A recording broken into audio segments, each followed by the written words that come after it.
PECO Turntable, Wiring and Scenics. Stay tuned and all will be revealed.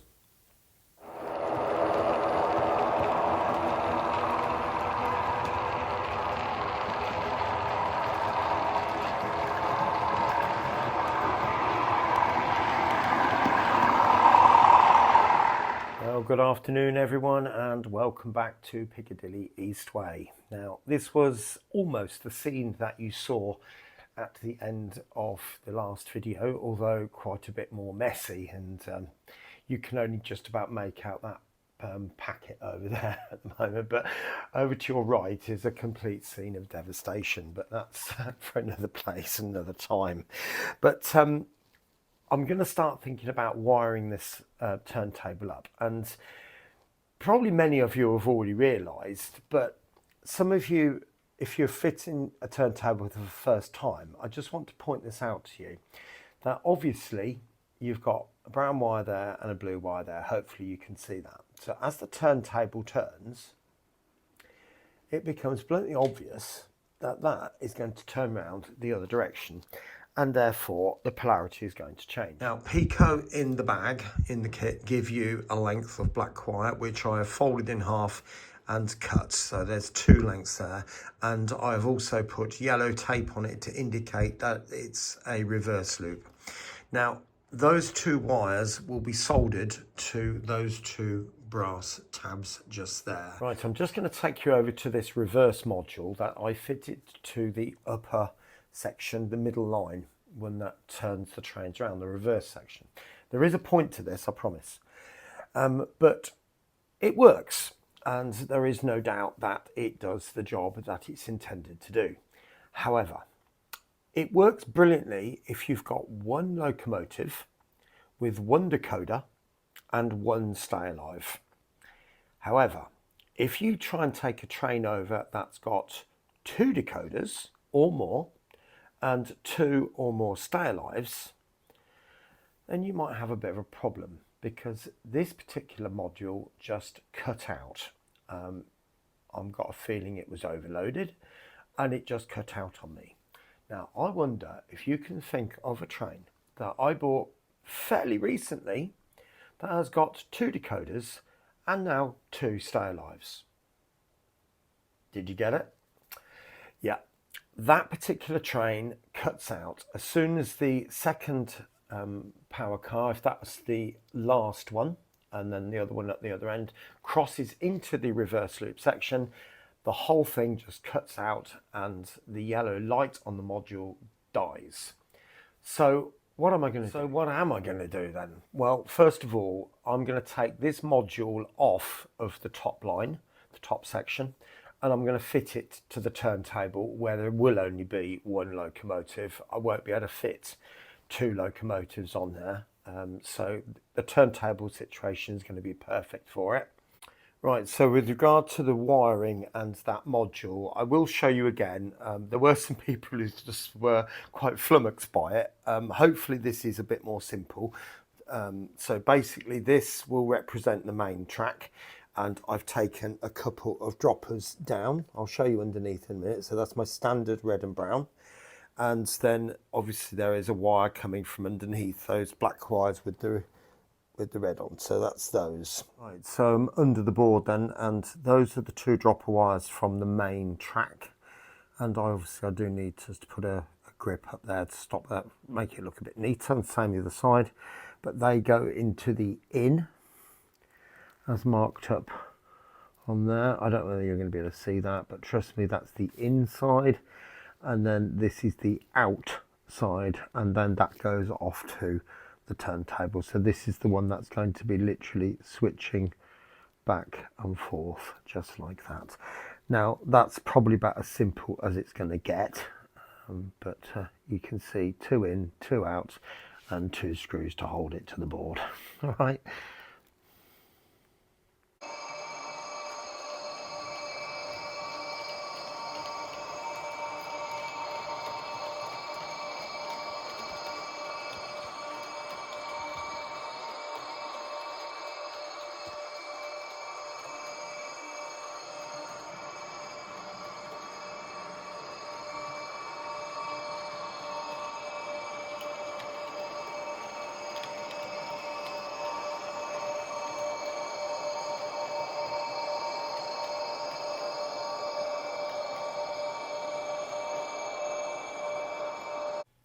Now you might be thinking, what's going on here?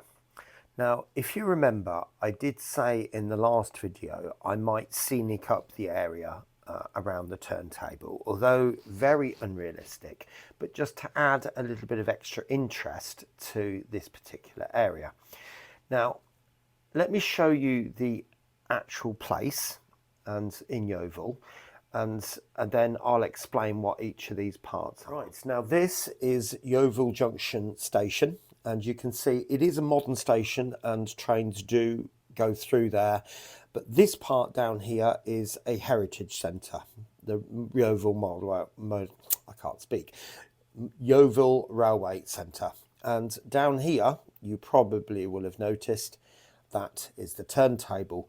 Now I think I did hear that the turntable was moved.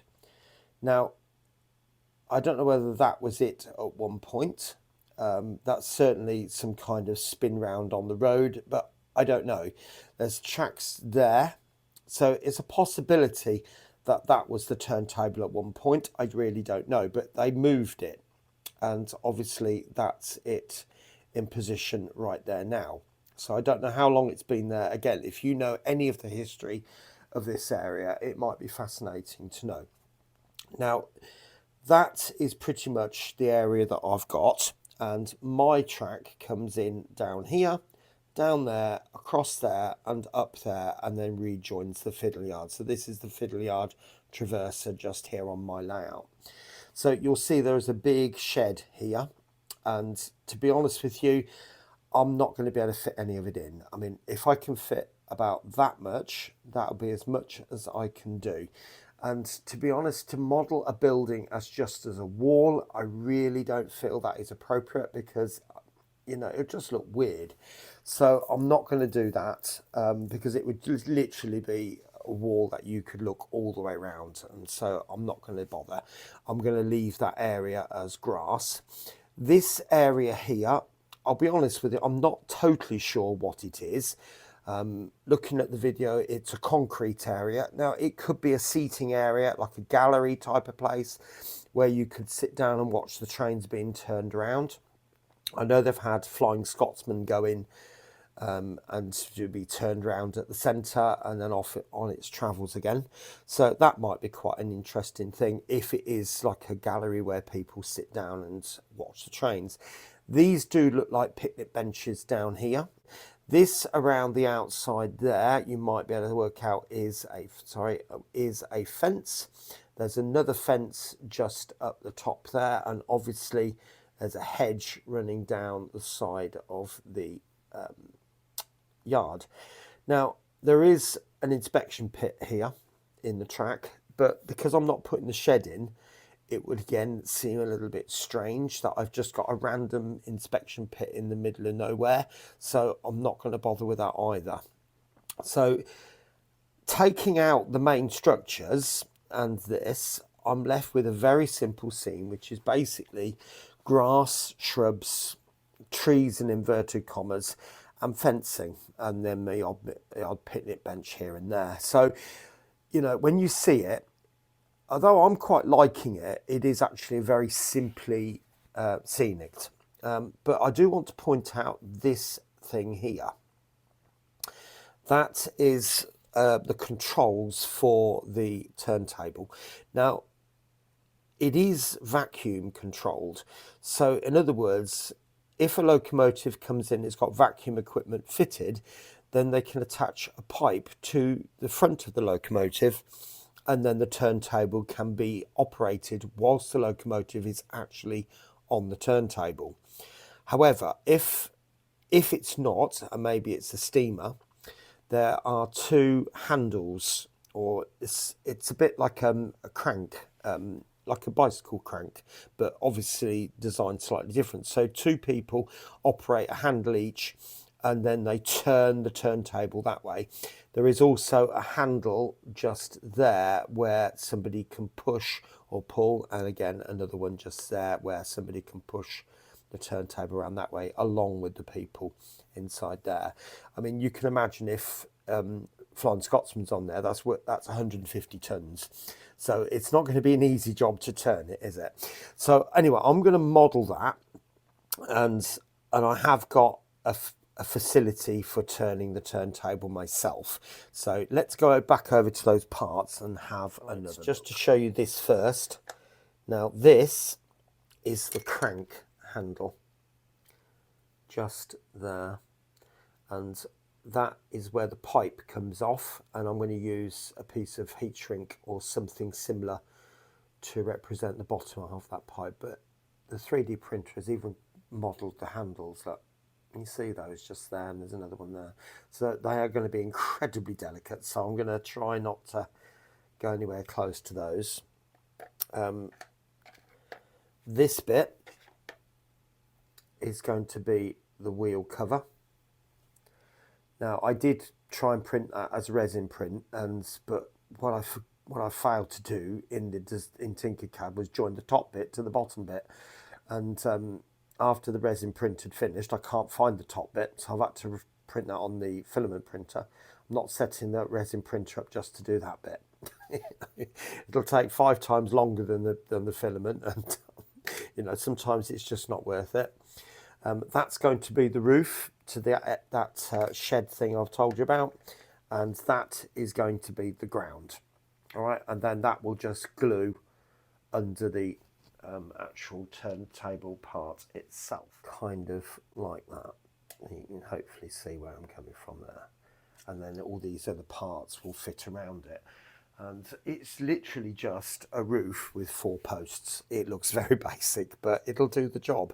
And I think when all that's in there and all painted up as well, it will look the part. Now, I'm not stopping there. You might be thinking, what on earth are they? Well, if I show you back around here, the actual turntable has these diagonal pieces underneath there. So that's what they're going to be. You know, they're going to sit, they're going to be glued to the side of these and then up to the top. And the railings, I am going to use the PECO railings, but I also need to make some more to come out here. So I might be able to use some of the railings for this bit, and then I have to make maybe this bit coming out here, but we'll see. So, you know, it's coming on. Now, let me take you over and show you the scenics I've already.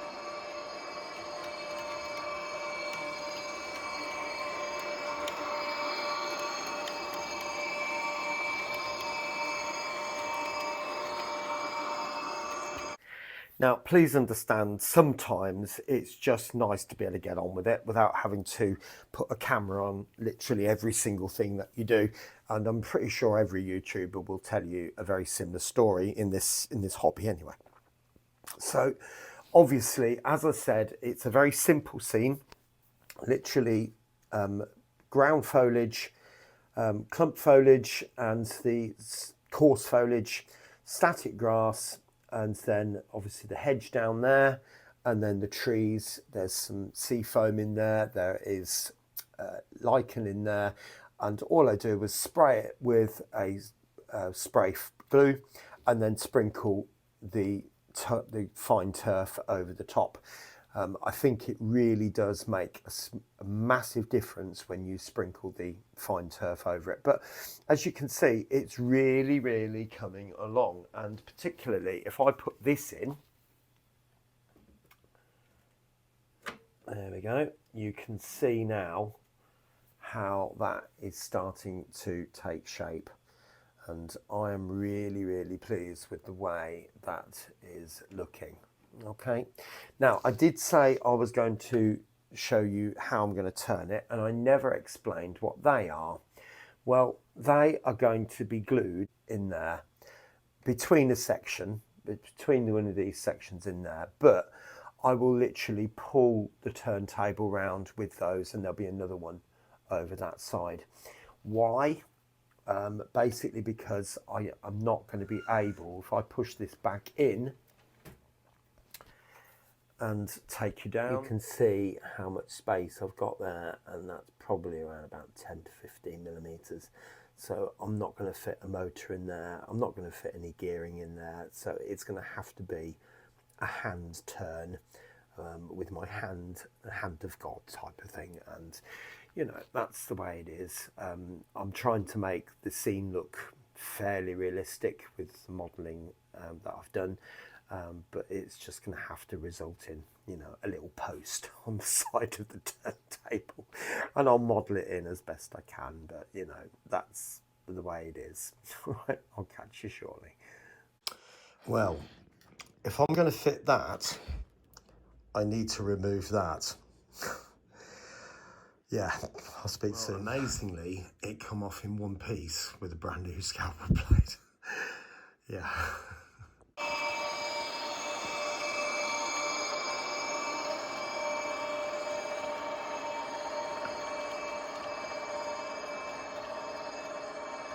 Well, welcome back. Now, you probably realise that this scene has been transformed and it's changed quite a lot since we've got Sam and the team come from the Piccadilly siding station. They've all got a new job.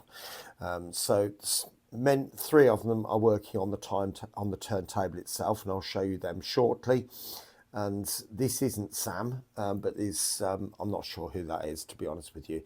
But anyway, you can see we've got the cart that was on Piccadilly siding stations, and there's a bench there, and even brought back the broken down bench, and that's been glued into that point. Loads of barrels just been shoved everywhere and anywhere, that type of thing. And there is a ground signal just there. You might be able to make that in the middle of the screen. Along with speed sign, there's 5, and just down there is 15. You could probably make that out. But so the scene has been transformed, but probably the biggest change, as you probably have realised, is that I've put ballast on. That's dry at the moment. It's not had any glue on it, and I will be gluing it very shortly after putting the camera down, and that goes just down to just there. Okay, so it certainly doesn't go all the way on the traverser. It's literally just a diorama scene at the bottom of the layout. Okay, now to put that ballast on, and I'm not going to go into great depths about it, I've done this many times. I use a very dirty glue. I put paint in the glue, a very brown, lots of black as well, and it comes out very dark brown. And the idea would be that it gets into the stones and highlights all the details within that. And I've had great success with doing it, and particularly if you've seen it on Piccadilly, the N-gauge layout as well. So I will get that done, and then shortly after that, I'll show you what I've been up to with the turntable as well. And that's changed quite a lot too. Speak soon. There you go. I said I use this coloured glue. So you can see there, just pop bubble there, but you can see the colour that I've chosen there, and that will just dye down the ballast ever so slightly, stop it from being quite so vibrant. I wanted it to be darker in the siding, going towards the turntable, because that is I say a main line, but you know what I mean, it's a passenger line going in the real place, of course, but this is my traverser fiddle yard, so there we go. Right, I will let that dry, and then I will show you the finished scene. Speak soon.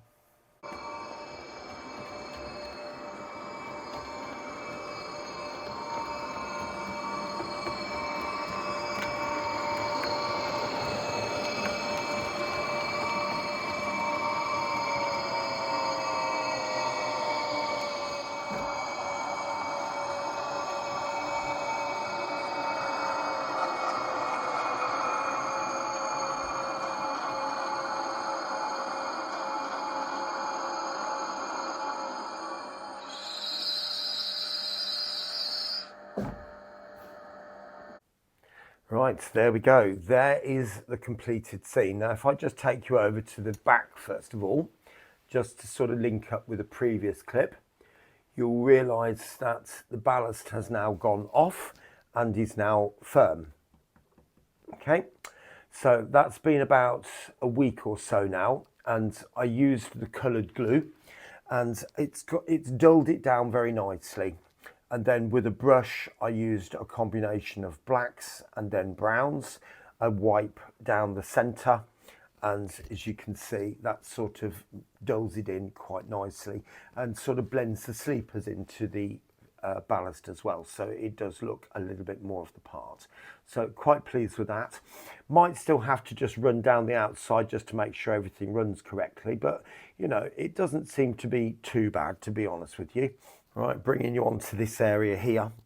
So obviously we've got this sort of spectator area, if you like, where people from the general public can purchase a ticket and come and watch talks that are held around the turntable and locomotives being turned, that type of thing. So I got these picnic benches at the show last week and I'm really pleased with them. They are made of real wood, laser cut, and they've taken paint very, very nicely, as you would expect. So they've weathered up very, very well to this sort of silvering effect. So that's turned out quite nicely. The people are woodland scenics people and again, I think they just add to the scene, particularly this chap here with a little boy on his shoulders there, really enjoying what's going on in front of them. This lady here, you may remember, has had to have her dress completed, shall we say, leaving it at that. Now, many years ago, just thinking about this gate, many years ago, Barnabas Junction used to do weekly competitions where people would donate different prizes and he would give them away. So I was lucky enough to win one of those prizes, and part of it was a whole host of different 00 gauge resin printed parts from Jumble Lane Printing. So this was part of the Harris fencing pack. There were 10 items in the pack, so it's very generous, to be honest. All I've done here to make it look a little bit more believable as a gate, I've just cut the bottom off and then glued in 2 posts so that the gate sort of opens kind of like that. All right, so I presume if you need to get the cart out or anything like that, they can bring it down here and out that way. It's not a lot of space the other side, but it'd be enough to sort of get a few things in and out if need be. So that's that. This fencing here is mesh, and it's the type of stuff you would use to repair your car with. If you've got a hole in the body or cracked bumper or something like that, you could use that with some fiberglass and sort of make your repairs as required. The posts are pieces of matchsticks, if you like, and I've just painted them up in the same way as I've done the bench. Now, moving on to these posts just there. You may remember in a previous clip, I'd resin printed those and they were bigger, let's say. And I looked at them and they just didn't look quite right. I was going to paint them white as well to make them stand out a bit more as part of the structure. But I decided to filament print these. These are slightly smaller and sort of less obtrusive. And I think if you didn't notice it was there, you probably wouldn't notice it was there. And the idea being is that I put my finger on the top and literally just pull round. With the locomotive on the top, I then grab the other one and bring it round to this point just here, like that. Which then brings us very nicely onto this area here. Now, trying to show as best I possibly can, inside there is the crank machine that you can see there, the black crank machine that turns the turntable, and 2 people there to take control and turn the table. This here is Sam, and he was the station manager of Piccadilly sidings. There he is. And as you can see, all 4 of them, including George, and he's now standing over here, he's walked across, have now got a new job. So bringing you in there, just have a closer look. So there's the wheel cover just there. And hopefully you can see all the wheel covers have now been painted white according to the real thing. And if I just bring you round a little bit further, hopefully you can see now this side where you've got the vacuum equipment. So this pipe, which is a piece of heat shrink, would be attached to the front of the locomotive, and that would power the turntable. However, if the locomotive doesn't have vacuum heat or vacuum fitted equipment, then the turntable would have to be pushed or on the crank. And on the real thing, there are some handles around this area here. I've decided not to model those because I've put those big handles in there, so it would be pushed from both ends at that end and turned in there.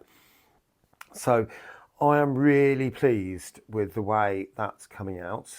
It is a little bit stiff turning it a little bit, so I do need to work on that, but you can see the whole scene has come along very, very nicely indeed, and I'll be really pleased to sort of use that. Now, I'm not going to show any trains or locomotives running on this particular video other than what you've seen above. So next video will be a little bit of it's bits and bobs type of video, and so a bit of that, bit of this and everything else. And in that video I will show a little bit more running, where a train will run from the top level, and you can see all those coaches are up there, and I'll show you what I've done to those coaches as well. They will come, a train will come down here, the locomotive will come off on the fiddle yard, the mini fiddle yard, which is, or the mini traverser as I just say, run back up line 1, all the way up here, down to this point, back down here, turn around, and then go out, rejoin the train or another train, and that will go back up. And hopefully you will get the idea of how this is going to work. So, right, well, you just take care of yourself. I hope you've enjoyed the video, and I will see you again very, very soon here on Piccadilly Eastway. Take care of yourself, and bye for now.